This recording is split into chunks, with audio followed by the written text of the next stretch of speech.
Hello, let's read a story. Curious George Goes Camping.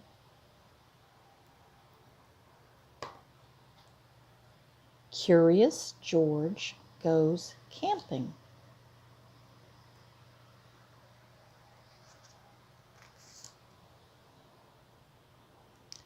This is George. He was a good little monkey and always very curious. This weekend, George and his friend, the man with the yellow hat, had special plans. They were going camping.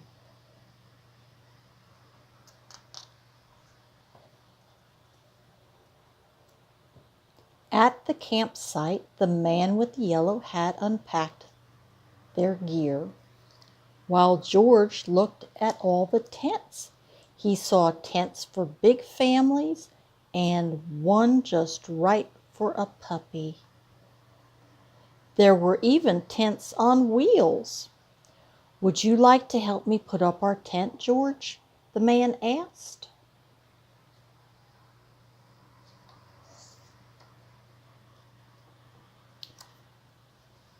But it wasn't easy.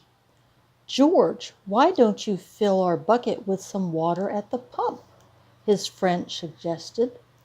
"We need it by our campfire later when we roast marshmallows." Marshmallows. George loved marshmallows. He couldn't wait to try them roasted. "Now don't wander off and get into trouble," the man warned. But George did not hear him. He was already gone.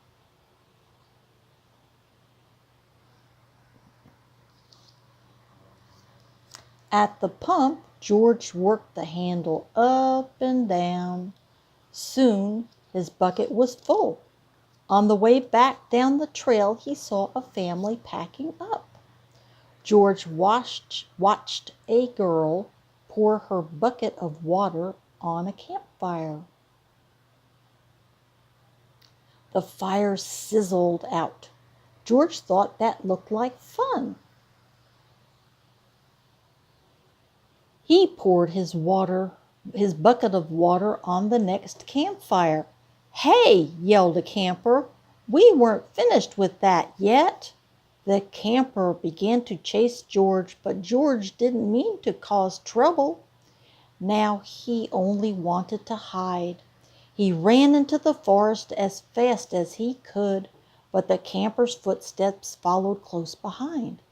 George ran faster and faster, and the footsteps came closer and closer until suddenly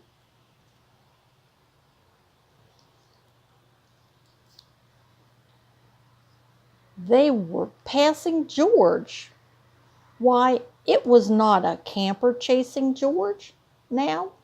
It was a deer. What fun to run with a deer, forgetting all about the camper and the marshmallows. George ran after the deer, but a little monkey cannot run as fast as a deer in the woods. Before long, George was lost and all alone. He felt tired and stopped to rest.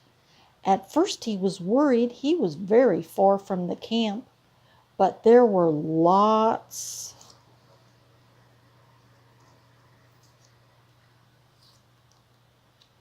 of other animals to keep him company. He saw a lizard sunning on a rock and a squirrel chattering in a tree. Then he saw the tail of a black and white kitty peeking out from under a bush. He was curious. Would the kitty like to play? George gently pulled the kitty out. Uh-oh, I don't think that's a kitty.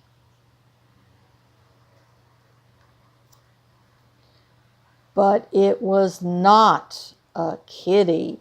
It was a skunk, and it was scared. It lifted its tail and sprayed. Phew! The spray smelled awful, and the animals tried to get away. George wanted to get away too, but he could not. The smell was all over him. How would he ever get rid of this awful smell, he wondered. Too bad he could not take a bath in the woods.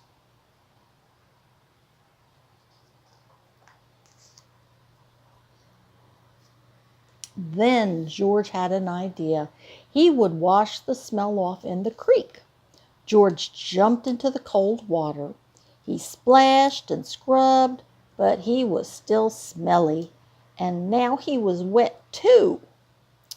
But what could he do? George thought and thought. If he climbed up a tree to dry off, would the smell blow away? No, even dry and high up in the tree, George did not smell better. Poor George! He wished he hadn't wandered so far from camp. He wished he was roasting marshmallows with his friends. Suddenly, George heard footsteps heading toward him. Someone was coming.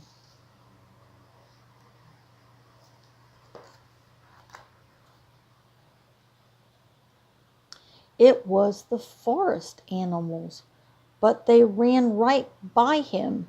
They had seen something scary, and George saw it too. It was a fire. George had gotten into trouble for putting out one fire, but this wasn't in the campground.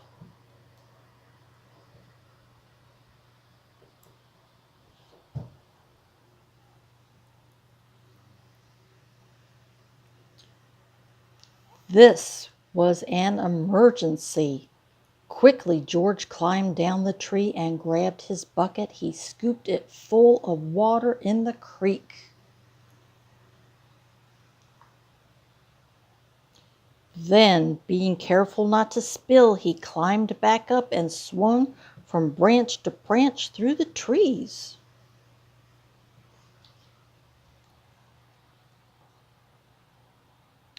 When George got close enough to the fire, he reached down and poured the water on the flames. Out went the fire with a big hiss. Just then, George's friend rushed out of the forest with a ranger. "George," he called, "I was afraid you would be here." "It's a good thing you were here, George," the ranger said. "We saw smoke from the campground, but you put this fire out just in time." George was glad to help, and the man with the yellow hat was glad to see George was safe, but he had a funny look on his face. "George," he asked, "what is that smell?"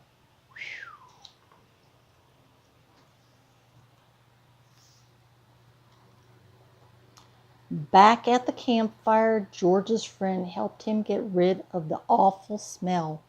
After a strange bath in tomato juice, George smelled fine.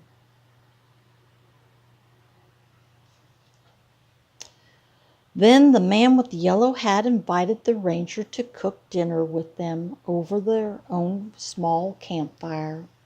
"Fires can be nice if you're careful," said the ranger.